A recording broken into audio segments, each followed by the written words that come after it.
तमाम गच्छा पद्धति मानिम करम ही बरत ननर की किसान करम देवतान करम भगवान सिंह धर्मे सिंह चालायन सेवा ननागे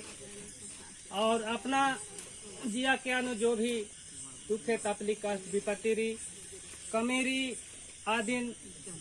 न आगे पूरा ननागे हर आवश्यकता ही धर्मेश करम देवता पूरा नन्ने वाला हिकदास आसिम सृष्टि भी अंश कर दस और आसिम लीला भी नन दस समय समय बेड़ानु तो मानी मिन्ना ये करम ही खीरी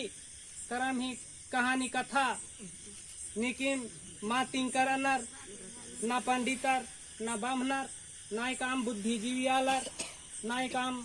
कोई शक्ति भक्ति वाला ये क्रम ही खीरी समय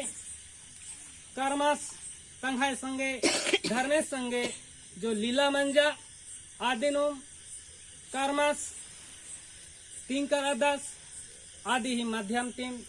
ये कर्म ही खीरी कहानी और पूजा ये सौसे राजी दुनिया नो गुट्टे खेल नो इना जल थल का अस्पताल तीनों लोग गुटी इना धर्मेश देवता धाम 84,33,00,000 फुट जो देवी देवतारी खुरमी मान्यरी और मनालय करनर और विश्वासरी और आदिति जो भी पूप खंजपा या तो आशीर्वाद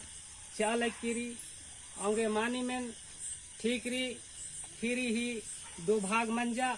आदिगे एन स्वीकार रदन और